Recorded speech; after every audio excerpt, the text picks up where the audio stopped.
Sometimes you fire up Football Manager without much of a plan. That's definitely the case today in terms of the episode. Game number 1, Wanderers v Barcelona. It's the Champions League first game of the league stage, and Barcelona, I think, are going to be quite a good test. Gavi in this universe is their key man. His mentals are mental. But with respects to the likes of the Blackburn, Salzburg and Ipswiches of this world, not all that sexy, not all that interesting. So in terms of game number 2 today, I'm not sure yet. You know what? We'll decide after we play Barcelona. Let's get the bad news out of the way before I run the intro. We're out the League Cup. Yeah, that's right. We lost to Wolverhampton Wanderers. We will not be drinking Carabao on the streets of London this year.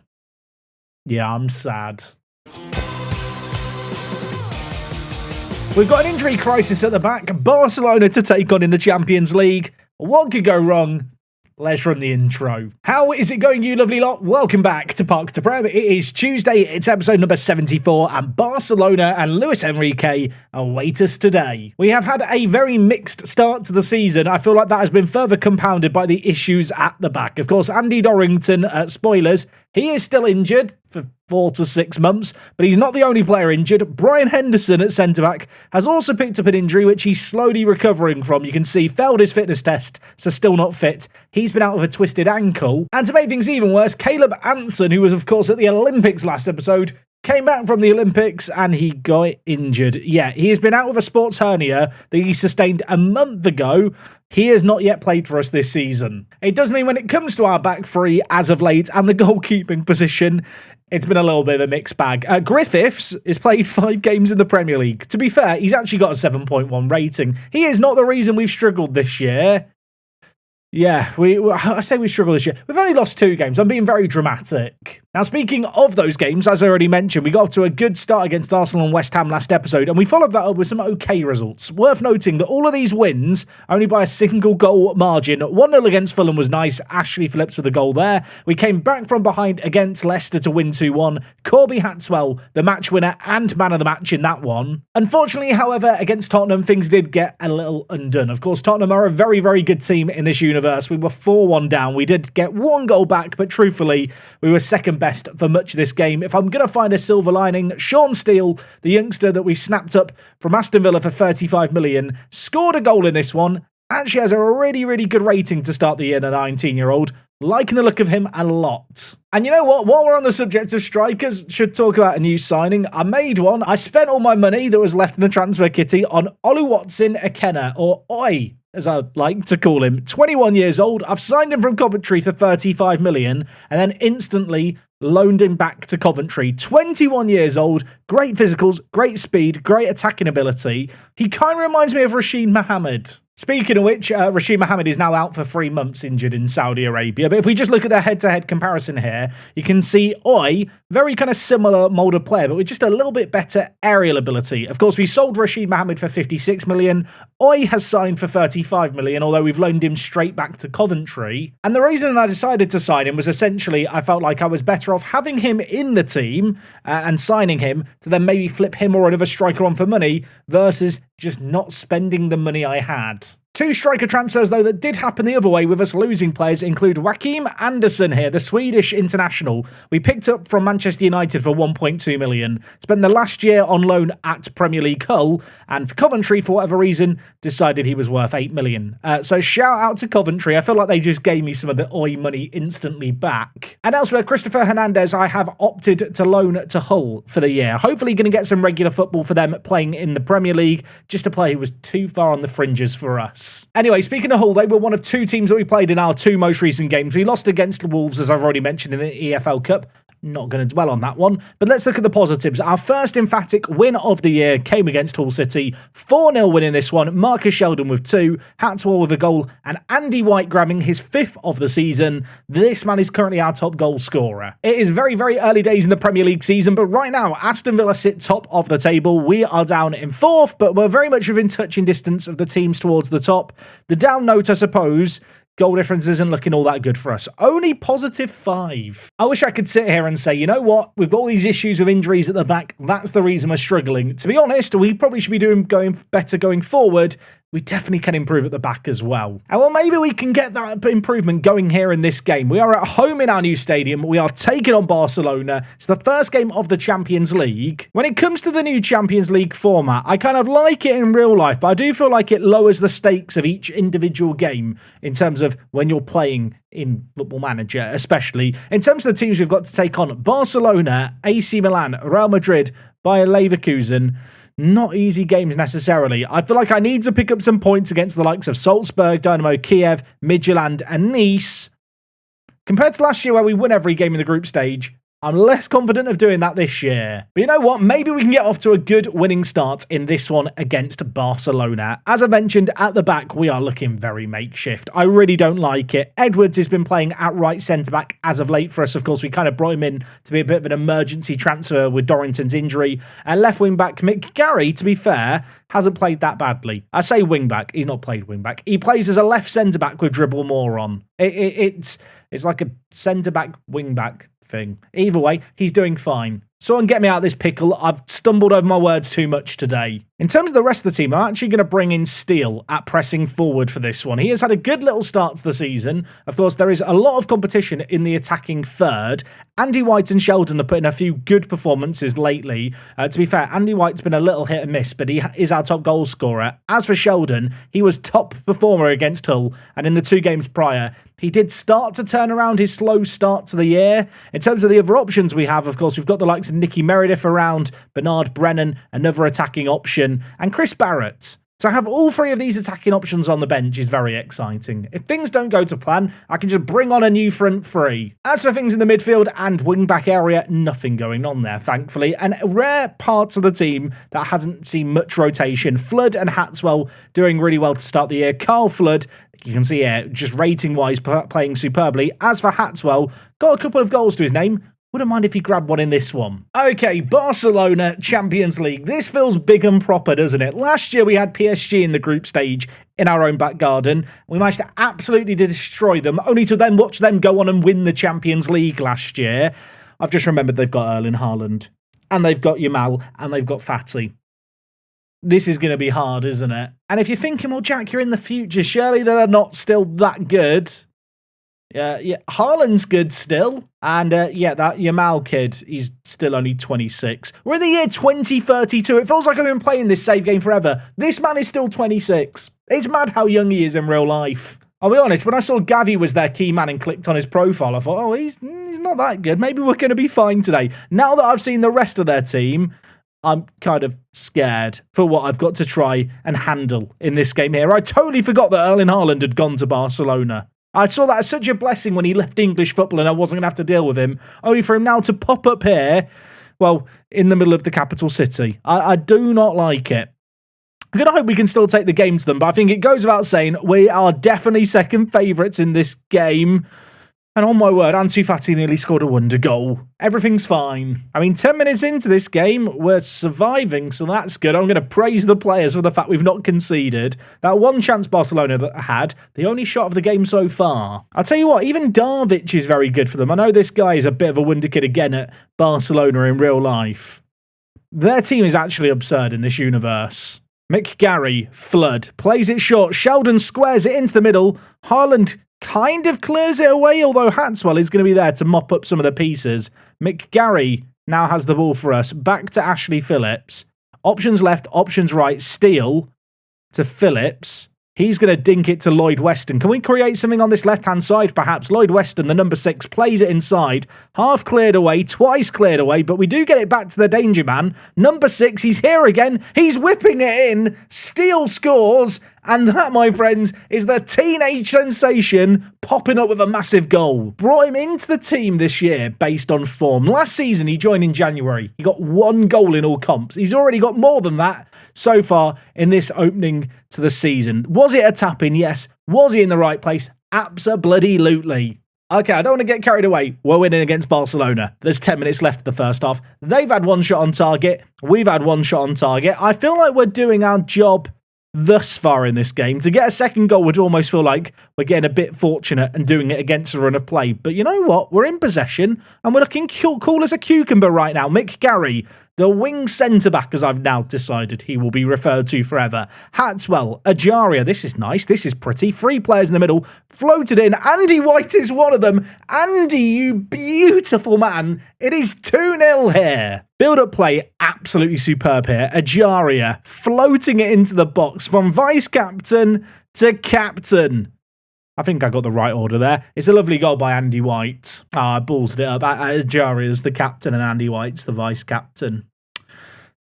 I thought it was a really good commentary moment too. Okay, kickoff highlight. Erling Haaland's over it. I mean, so far, so bloody good in this game. I do feel like Barcelona's team is a little top-heavy. I did have a little look at their kind of defence, and it definitely is not as strong as their midfield and attack. But the fact we've kept them quiet going forward, at least so far in this game, I feel like we have to look at as a little bit of a positive, especially with 3 of our regular back 4, including the goalkeeper, currently unavailable. It is kind of a very unfortunate situation we find ourselves in to start the year with all the injuries at the back. We've kind of held firm so far until now. Erling Haaland scores. It's 2-1. I know what you're thinking because I'm thinking it too. Why did you say anything? Why did I say anything? I don't have a Scooby-Doo. Ansu Fati keeps it in well. Erling Haaland ain't going to miss from there, is he? Griffiths with the ball for us here. 2.5 minutes left of this half. We are in possession. We're still 2-1 to the good. Let's not panic. Erling Haaland scored 1. He was always going to score 1. It's Erling Haaland. The man is a cyborg. What matters now is not conceding another before the break, and if we could somehow get that kind of 2-goal lead reinstated, it'd be massive. Ajaria, 1 assist already. He gives it inside to Steele, who is going to pull the trigger. He's done it again. He has done it again. We might be seeing the birth of a legend right now, ladies and gentlemen. He has been so good here. There was part of me in my head that when I saw the ball fall from here, I thought, shoot, go on, do it. There was also part of me thinking, don't do it. You're never going to score. I'd like to apologise for the fact I ever doubted him. It's a great finish. 3 minutes of added time here, going to come and go. This has been a first half all about Sean Steele. What a performance by the teenager. At half-time, you're doing brilliantly. Keep it going. I will say I'm a little bit concerned that Steele's on a booking and Lloyd Weston is also on a booking. I know Lloyd Weston's playing well. I'm going to take him off and play things safe. Bring in Gavin Wallace. Flood's been a bit quiet in this game as well. I'm going to bring in Kobe Mainu, I think, and I am actually going to switch him to a deep line playmaker on defend. It's a role that I think suits Mainu that little bit better. And I feel like at this point now, we do just want to keep things a bit secure at the back. Sheldon is not having the best game either. It feels reactionary to make too many changes too soon. But you know what? Bernard Brennan on Newcombe. I love this guy's aerial threat. I feel like that is something that we can utilise maybe in a game like this one. Triple change made at the break. You wouldn't know that we're 3-1 up against Barcelona, but I feel like I don't want to be reactive. I want to try and be proactive here. And in the final third, Sheldon struggled. And elsewhere in the team, I just feel like I don't want to have Flood, continue to struggle. I don't want to go down a man with Lloyd Weston, and it just feels like the sensible thing to do. Obviously, if they score a goal here immediately, squeaky bum time commences, and we've got a very long remainder of this second half as we try and hold on to the lead. Ansu Fati's turn provider once. He won't on this occasion because he's had the ball stripped away from him by Ajaria, although what has Ashley Phillips done? What has Ashley Phillips done? Haaland scored again. And you can't do that against Erling Haaland. Hatswell, Edwards, Phillips, and the first touch is absolutely tragic. I can't believe what I've just seen. The worst thing is, with Edwards, McGarry and Griffiths all in the team, players who wouldn't normally start, it's the man who would normally start who makes the error there. Okay, well, we're still 3-2 up. Let's not panic just yet. There's 25 minutes left in this game here, and having got that goal, it's not like Barcelona are creating a ton of their own. I'm still hoping that Steele can go on to get his hat-trick potentially here in what remains. Although at this point, you know what? Hat-trick would be nice. 3 points, perhaps the name and most important aim of the game. Brennan plays it across. No one was there. Steele is going to try and keep this alive. Ajaria, Hatswell, plays it to Kobe Mainu. Back now to Hatswell, who can shoot. He can score. He very nearly did. Corner for us here. It is going to be Andy White over the ball, whipping it into the back post. Phillips heads it. It drops over the bar. This has been a nervy game. A 5-goal classic. There's 18 minutes left. We're actually the team creating a little bit more in the latter stages of this game. It will make me feel like we've blown it even more if we can't convert maybe one of these chances that we're having. Wallace, McGarry, Mainu, the subs. Linking up on this left-hand side, McGarry. Back to Ashley Phillips, who on this occasion does actually get a good first touch. Steele tries to pick out Ajaria, fails to do so. And yeah, we've created stuff in this game. We've not looked bad in this game. We've won the ball back again. We're bullying Barcelona, certainly not rolling on our back. And, well, just taking a hiding. We play the ball in. Brennan headers it. What a thunderous header. I brought him in for the aerial ability. He headed it with such venom, but it hit the underside of the crossbar and bounced away. And Barcelona have got away with one there. But you know what? They might have got away with one there. We might need to get away with our own here because they are now bringing the ball forward. Kone gives it to Bolde at the back. Options to the left, options in the middle for the left wing back. He skips past one man, goes all on his lonesome. There's options in the middle queuing up. Erling Haaland is on for a hat-trick. Erling Haaland is a scary man. Darvic is another player whose creativity we have to fear. He skips past multiple players like they're not even there. Back to goal, gives it to Bolde. Could shoot from range, will pull the trigger. And that only just went wide. Okay, 14 minutes left here. I want to bring in fresh legs, I think, at this point. Andy White has struggled a little bit, having scored. Chris Barrett, on you come. I'm actually going to play Steele in the middle and have Barrett and Brennan, the subs, play as the pressing forwards because they do have a lot more ground to cover. Hatwell is looking absolutely exhausted in the middle of the team as well. Mick Hugh, on you come. This man has popped up with some big goals over the years. Could do with him popping up with a few more now. I say a few more. One goal would be nice. If he could score one, that's probably all I can really expect from a centre mid being subbed on against Barcelona. There's 8 minutes left. Mick Garry to Wallace. We got 2 great results last episode. I'd love to open up this episode with another big win. Barrett tries to play it back to Wallace. Ball breaks loose, but we do still have it. Edwards stepping out with the ball, the right centre-back. Ajaria to his right is there. He picks him out superbly. Players queuing up in the middle. Brennan is there. It's 4-2. And now I feel calm. You know what? Maybe to say I feel calm is an exaggeration. I feel calmer. It's a 6-goal classic against Barcelona. It's one of the great Champions League nights in Wanderers history, albeit it's our second season. But what a way to christen in the new stadium as it hosts its first Champions League game.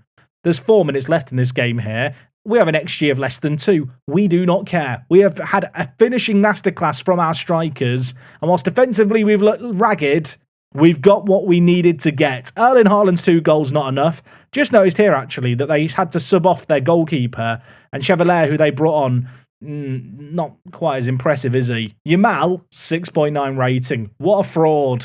I didn't realise it either. Ajaria, 3 assists in that game. Man of the match performance by the right wing back. What you want to see from your captain. Okay, well, that is an absolutely massive result for us there. We'll give Tammy some praise. Now we have to worry about what's next. And in terms of what is next, instead, I was going to decide after the game. I've still not decided. I don't know. You know what? I'm going to just leave it as a mystery. I'm going to clap my hands. When I come back in a moment, we'll be somewhere new. That was a bad clap. Let me try again. I didn't spot it. Maybe you did spot it. I didn't realise there was a month between fixtures against Hull and Chelsea in the upcoming game. So we're back here to take on Chelsea at the Bridge. Now, Chelsea in this universe are a very weird team. They won the Premier League in 2027. They avoided the relegation kind of by the skin of their teeth just 2 seasons later. The last couple of years, they finished 9th. And despite a media prediction of 6th, they currently sit down in 12th. On the other hand, we're top on the league thanks to some recent games. As you can see here, since the Barcelona game on the 7th of September, we've taken on Blackburn, we won 4-2. We've taken on Salzburg, we won 4-2. We've actually scored 4 goals in our last 5 games. We managed to beat Ipswich in our most recent one 4-1. But as I already mentioned, that game was 4 weeks ago. So I have organised some friendlies in between these games. We took on Hull and Glebe. Yeah, well-renowned, world-renowned Glebe Football Club. Gabadebo plays for them. This man's their key man. We beat them 8-0. I needed a morale boost. Now, whilst we are top of the Premier League right now with only 1 defeat in 7 games, I think it's important to remember the only team that we've actually played of the big boys, really, is Tottenham when it comes to the kind of the league schedule. I'm looking at upcoming months of games. We've got Chelsea and Arsenal in the next month. In December, Man City, Man United and Liverpool to play. Yeah, there are tricky games on the horizon. But you know what? I'm going to look at some good news. Because of the big month break between our last league game and this one, everyone, well, with the exception of Dorrington, is back in their full fitness. Dorrington, by the way, having some really good recovery here. 2 to 5 months out injured. Could he be back before Christmas? Probably getting a little ambitious there. But in terms of the rest of the team, we are at full fitness going into this game, which is really pleasing to be able to say. It means that in terms of team selection, for the first time I think all year, I can go with what I think my best 11 is. The caveat to that really is, I don't know what my best attacking setup is right now. Chris Barrett, in terms of recent form, has been rather impressive. Sean Steele's got 3 goals in 7 games. Brennan's got 3 goals. I mean, when you look across things here, I've got 4 strikers who have scored the same amount of goals. The only standout player, really, is Andy White through the middle, who has been absolutely sensational. I think for this game, I'm going to go with Barrett on the left and Sheldon on the right. I'm still a little bit undecided when it comes to Sheldon. Of course, last year we played him at complete forward on the left-hand side, but with Barrett being left forward and left-footed, I kind of want to play him on that side. What it does mean, though, is Sheldon's been playing as a pressing forward, where I'll be honest, he hasn't quite impressed me to the same degree. I feel like I might have to go back to using him as a complete forward. But you know what? We'll give him a trial in this game here at pressing forward and see how he gets on. Chelsea, despite the fact they're further down the league table, like I already mentioned, still a good team. They still have quality. But you know what? We have quality too. We've beaten Arsenal in a live commentary. We've just beaten Barcelona, for crying out loud. We have the ability, I feel like, to get goals and shut teams down. We've scored 4 goals in a run of games lately. I'd love to keep that going here. I do have a sneaking suspicion that run of kind of 5 games in a row where we've scored 4 probably does have to come to a halt at some point. I don't think you can expect to score 4 goals in every single game of Football Manager, but why not dream that we could continue to do it here? Carlos Eduardo, Casado for them, plays it wide to Carlos Eduardo on the left-hand side, whipped in. Ashley Phillips half clears it away. It's put back into the mixer, though. Anson, 20 jumping reach, out jumps Haaland. And now maybe we can make something happen from the back. We're 15 minutes into this game. It's not been a fast start in this one. And, well, it's not looking like a good start for us either, is it? That is an awful ball forward by Anthony. He can have another go to try and distribute it here. On this occasion, go short to McGarry. And now we're going to build it on the left-hand side, where you'll note Gavin Wallace is back in the team. Had a few injuries to start the year, built up his fitness. Going to give him the nod here as Barrett skips inside. Oh, my word. Oh, my, that's actually a really good-looking goal, isn't it? Very rarely in Football Manager do you see a bit of dribbling that looks satisfying. Gavin Wallace lays it inside. This touch with Barrett on the outside of his foot just knocks it past his man, pulls the trigger, and for 35 million, he might not be the worst buy I've ever made. Okay, well, we've got our noses in front in this game for a moment of quality. Defensively, we've not kept nearly enough clean sheets this year. I don't know if necessarily Chelsea away is the best game to start to demand or expect a clean sheet, but it'd be nice to do, wouldn't it? Chelsea, though, having a lot of the ball in this early play. Also, they've got a Carlos Eduardo at centre-back, and they've got a Carlos Eduardo at left-back. That is mental. I need to check that. I know we're in the middle of a highlight. This is more important. They have 2 players called Carlos. They have 2 players called Carlos Eduardo. A 23-year-old here with loads of caps for Brazil, and then another Carlos Eduardo who doesn't have a face, but also has a load of caps for Brazil.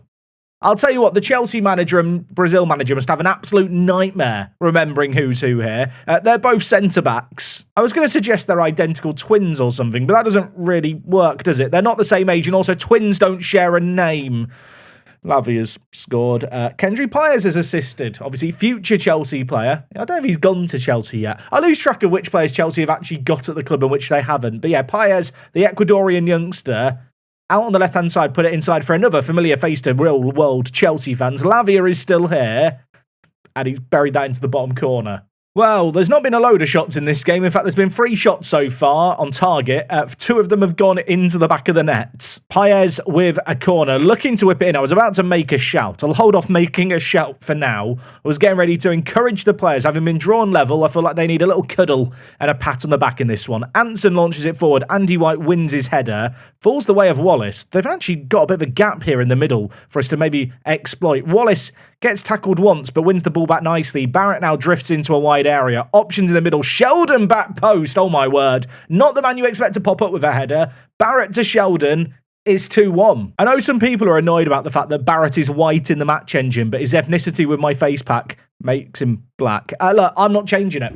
I'm not changing it. I just feel like if I change his face, it's going to be bad luck and stop him playing well, even though it would have absolutely no relation to the game whatsoever. He is who he is. He's his own man. We love him.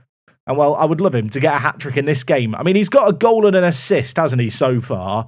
Ajaria's looking for options in the middle, plays it in. It's cleared away, but Henderson wins it nicely. Flood takes it down on his chest.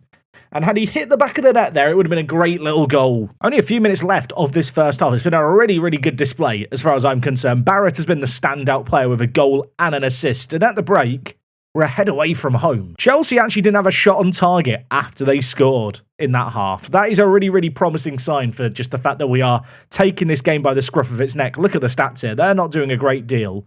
I'm going to just praise the players for what they're doing at the moment in this game as, well, the camera, what's just happened there? Wallace has scored. The cameraman has missed it.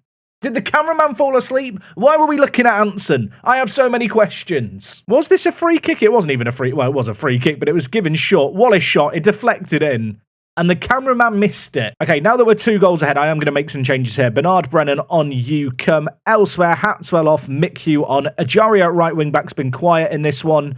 You know what? Benito Lloyd-Weston, I trained you to play right wing back over the course of last year. Now you've learnt it. It's time to play it. Barrett, Wallace. I thought for a second Wallace was going to grab another from a short free kick. Instead, it falls away McGarry. Back to Barrett, who really should have scored there. 15 minutes left in this game. Chelsea still haven't had a shot in this second half. We have completely shut them down here. We're playing so well. I'm going to praise the players some more. Keep the green, happy, smiley faces going. Keep the good vibes flowing. And well, I'll tell you what, the time ain't stopping. Phil Foden over a free kick for them. If they got 1 goal back, it might be a nervy last 5 minutes to this game, but we've played so well in this game. Surely that's not going to happen. Right, Football Manager? James gives it back to Carlos Eduardo. Lavia, Barrett with a great little tackle, bringing it forward now. Gets hacked down. It falls to Bernard Brennan. What has just happened there? Well, I'll tell you what's not happened. Brennan's not put the ball in the back of the net. Barrett's on the floor injured. I'm sure he'll be fine. 5 minutes of added time. He's okay. We're all good. This game is done. What a performance that is. Sadly, we didn't get the 4 goals that we're on the run of doing. Barrett with, well, a crazy performance in this one. Man of the match for him. That was special. Very, very happy. We actually went into that game as underdogs. Chelsea's quality on paper is really good. And with that result there, we're in a great spot all of a sudden. Looking at things here, Man City drew against Arsenal, so they both dropped points, which is kind of huge. As a result of that, we're suddenly 4 points clear at the top of the table. I'm not going to get carried away just yet because we've not played Manchester United, we've not played Liverpool, we've not played Villa, we've not played Man City, we've not played Arsenal in the league. Don't think we've even played Newcastle. Yeah, the league table looks good. We've won the games that we could win. The games are going to get trickier rather soon. But you know what? When you're playing well, just bloody enjoy it. Chris Barrett, give you some praise. Emery's been spotted at the stadium. Apparently wants Carl Flood. Absolutely not. Really, really good couple of results today. In terms of when we're going to be back next time, I'm not going to do Arsenal because we did them in the Community Shield and I've played them far too often over recent years. In terms of the Champions League games, I feel like we're in quite a good spot with 2 wins in 2. It might well be that I play all the way to the end of December, play a load of Football Manager and come back for a Manchester United and Liverpool double header.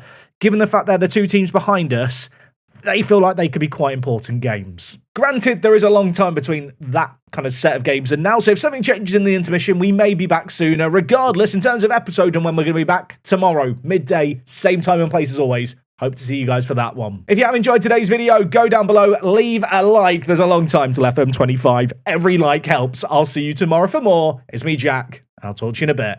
I'm out.